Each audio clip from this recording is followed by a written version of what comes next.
अंतरिक्ष की यात्रा करने वाले पहले अरबपति इनमें से कौन है? Option A Richard Branson, option B Jeff Bezos, option C Bill Gates और ऑप्शन डी इनमें से कोई नहीं। दोस्तों इसका सही आंसर है ऑप्शन ए रिचर्ड ब्रैनसन। दोस्तों ब्रिटिश अरबपति रिचर्ड ब्रैनसन 11 जुलाई 2021 को न्यू मैक्सिको से वर्जिन गैलेक्टिक अंतरिक्ष यान VSS यूनिटी से अंतरिक्ष की उड़ान भरी और ऐसा करने वाले वे विश्व के पहले अरबपति बन गए हैं। जी हां, रिचर्ड ब्रैनसन VSS यूनिटी पर सवार 6 सदस्यीय दल ने पृथ्वी पर वापस लौटने से पहले अंतरिक्ष में लगभग 1 घंटा बिताया था। इस अंतरिक्ष यात्रा में ब्रैनसन के अलावा वाहन के 2 अन्य पायलट डेव माइके और माइकल मसूची तथा 3 गैलेक्टिक कर्मचारी बेथ मूसा, कॉलिन बेनेट और शिरीषा बंदला भी थे। दोस्तों शिरीषा बंदला भारतीय मूल की एरोनॉटिकल इंजीनियर हैं। अंतरिक्ष में उड़ान भरने वाली कल्पना चावला और सुनीता विलियम्स के बाद अब वे भारतीय मूल की तीसरी महिला बन गई हैं जिन्होंने अंतरिक्ष की यात्रा की है। विंबलडन 2021 में जूनियर एकल खिताब के विजेता निम्न में से कौन है? ए समीर बनर्जी, बी विक्टर लिलोव, सी यूकी भांबड़ी और डी सुमित नागल। दोस्तों इसका सही आंसर है ए समीर बनर्जी। भारतीय मूल के अमेरिकी टेनिस खिलाड़ी समीर बनर्जी ने इतिहास रचते हुए विंबलडन में जूनियर चैंपियनशिप का खिताब इस वर्ष अपने नाम कर लिया है। समीर बनर्जी ने 1 घंटे 22 मिनट तक चले फाइनल मुकाबले में अमेरिका के ही विक्टर लिलोव को 7-5, 6-3 से मात दी है। समीर ने 6 साल की उम्र में ही टेनिस खेलना आरंभ कर दिया था। उनके माता पिता 1980 के दशक में ही भारत से अमेरिका चले गए थे। भारत के यूकी भांबड़ी ने, ध्यान रखिएगा, 2009 में विंबलडन जूनियर एकल खिताब जीता था। इसके अलावा हरियाणा के सुमित नागल ने 2015 में वियतनाम के साथी खिलाड़ी के साथ मिलकर विंबलडन बॉयज डबल्स का खिताब जीता था। दोस्तों ध्यान रखिएगा कि रामनाथन कृष्णन भारत के पहले व्यक्ति थे जिन्होंने 1954 में, जी हां 1954 में जूनियर विंबलडन चैंपियनशिप का खिताब जीता था। उनके पश्चात उनके बेटे रमेश कृष्णन ने 1970 में जूनियर विंबलडन और जूनियर फ्रेंच ओपन का खिताब जीता था। फिर लिएंडर पेस ने 1990 में जूनियर विंबलडन और जूनियर US ओपन का खिताब जीता था। मलाला दिवस प्रत्येक वर्ष किस दिन मनाया जाता है? ए 11 जुलाई, बी 12 जुलाई, सी 13 जुलाई अथवा डी 14 जुलाई। दोस्तों इसका सही आंसर है बी 12 जुलाई। दोस्तों अंतर्राष्ट्रीय मलाला दिवस 12 जुलाई को मलाला यूसुफजई के जन्मदिन के अवसर पर मनाया जाता है। संयुक्त राष्ट्र संघ ने प्रत्येक वर्ष 12 जुलाई को मलाला दिवस मनाने की घोषणा की थी।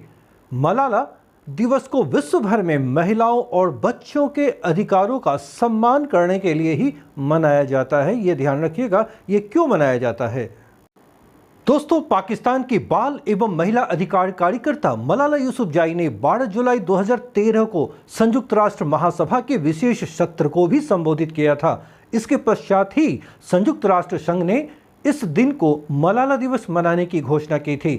यह दिन मलाला का जन्म दिवस भी है, यह महज एक संयोग है।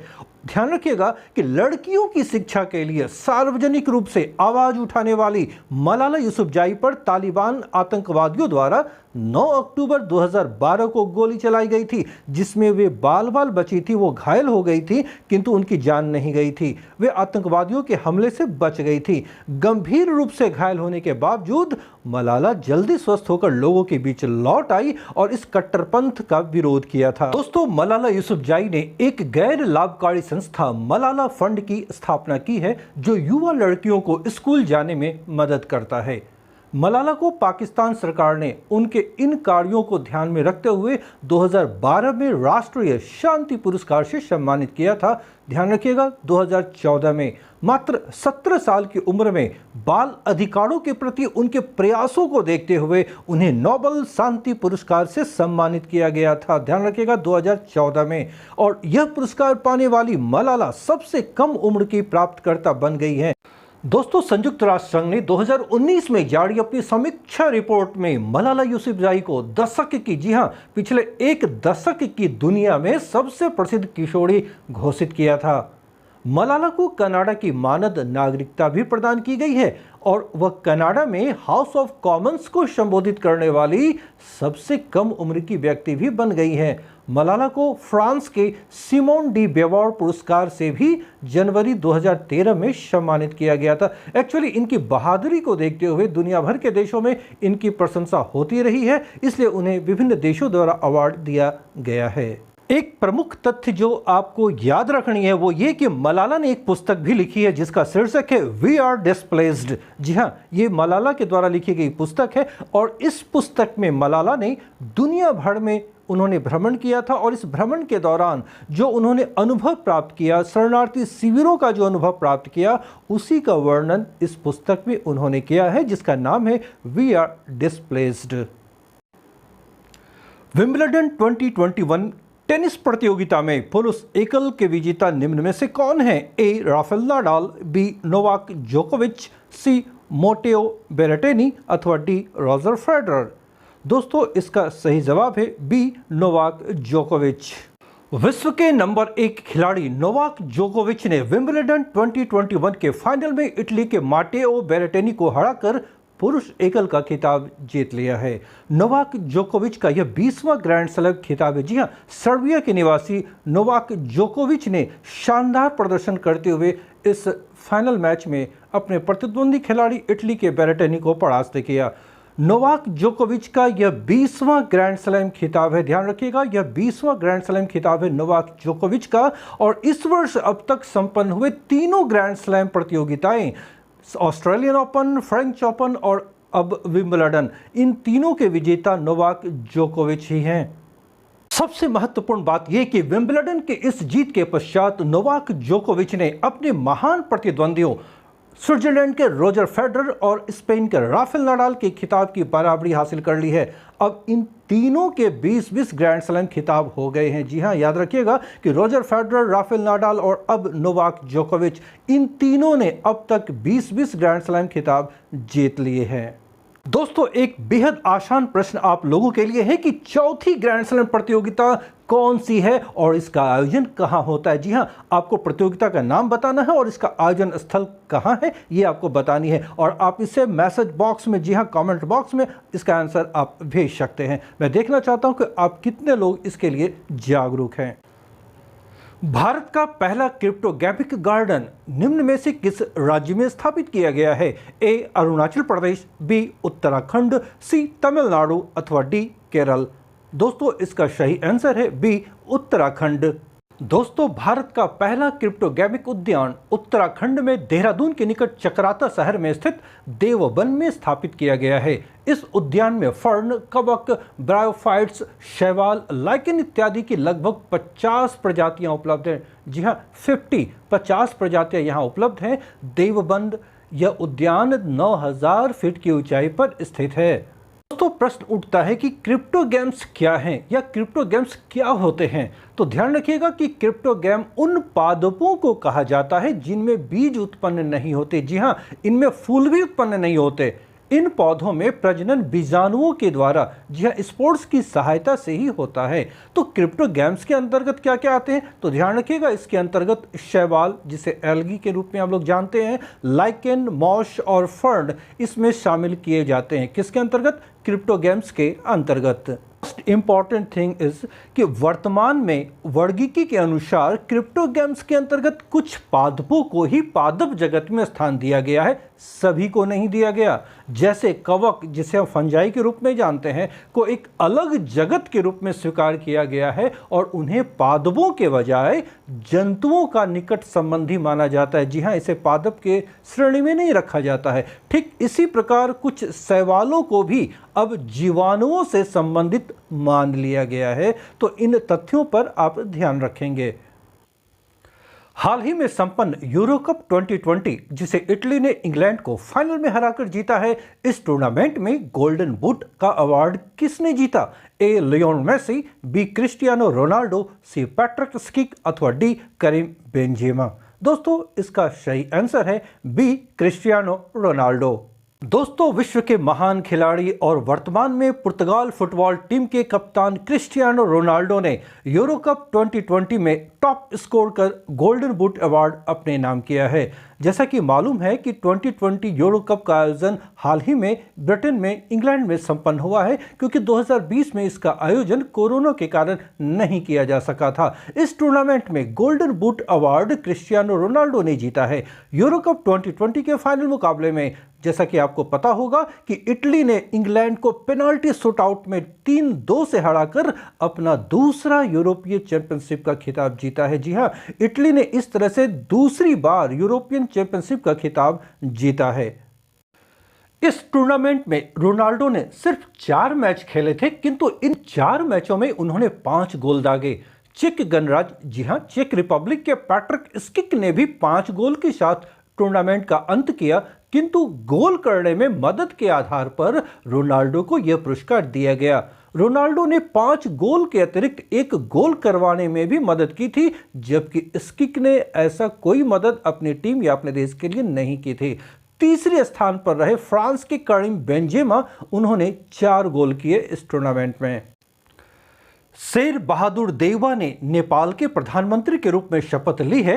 इससे पहले वे कितनी बार नेपाल के प्रधानमंत्री बन चुके हैं? ऑप्शन ए 2 बार, ऑप्शन बी 3 बार, ऑप्शन सी 4 बार अथवा ऑप्शन डी 5 बार। दोस्तों, इसका सही आंसर है ऑप्शन सी 4 बार। दोस्तों, नेपाली कांग्रेस के अध्यक्ष शेर बहादुर देउबा ने 13 जुलाई 2021 को 5वीं बार नेपाल के प्रधानमंत्री के रूप में शपथ ली है। जी हां, 5वीं बार। उनकी नियुक्ति नेपाल सुप्रीम कोर्ट द्वारा 12 जुलाई 2021 को दिए गए फैसले के अनुरूप है, जिसके अंतर्गत कोर्ट ने केपी शर्मा ओली को हटाते हुए प्रधानमंत्री पद के लिए देउबा के दावे पर मुहर लगाई थी।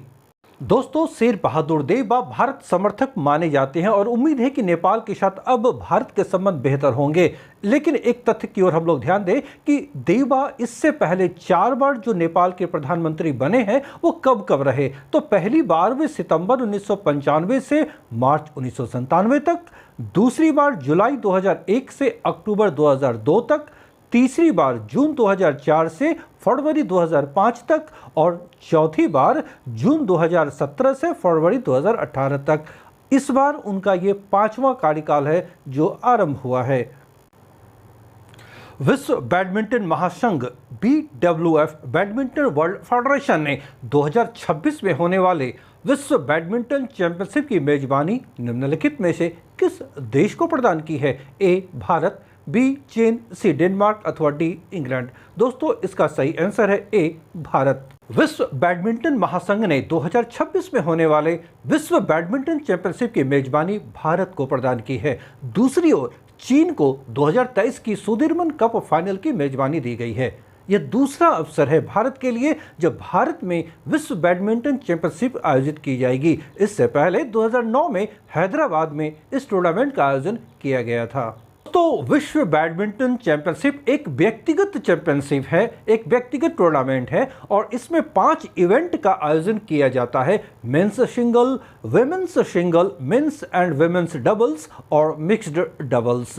यह टूर्नामेंट पहली बार, ध्यान रखिएगा, पहली बार 1977 में 1977 में आयोजित किया गया था और मूल रूप से आरंभ से ही यह हर 2 वर्ष में आयोजित किए जाते थे, किंतु 2003 के बाद इसका आयोजन प्रत्येक वर्ष किया जाने लगा है। जिस वर्ष, ध्यान रखिएगा, जिस वर्ष ग्रीष्मकालीन ओलंपिक खेलों का आयोजन होता है, सिर्फ उसी साल इसका आयोजन नहीं किया जाता। जैसे मान लें 2021 इस साल जो टोक्यो ओलंपिक होने जा रहा है, तो इस साल इसका आयोजन नहीं किया जा सकेगा।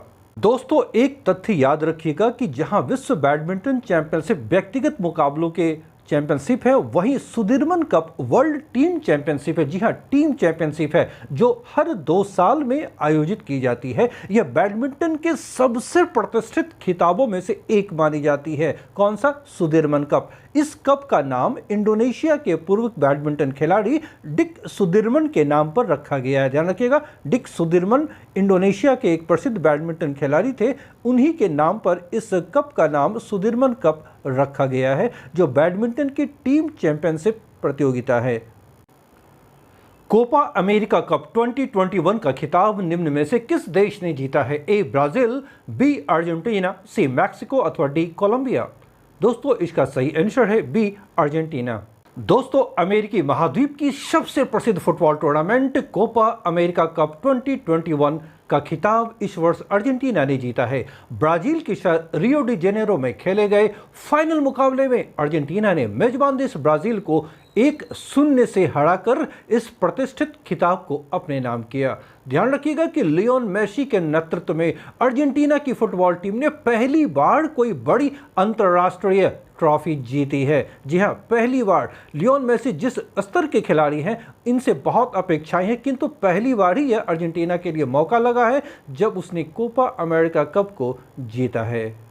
अगर आपको मेरा यह प्रयास सफल लग रहा है तो आप इसे लाइक करें, शेयर करें, दोस्तों को इसके संबंध में बताएं। अगर आप नए हो तो सब्सक्राइब करें और बेल आइकन को अवश्य दबाएं ताकि हमारे वीडियोस जैसे आएं तो उसका नोटिफिकेशन आपको यथाशीघ्र मिल सके। मिलता हूं नेक्स्ट सेशन में। Till then bye.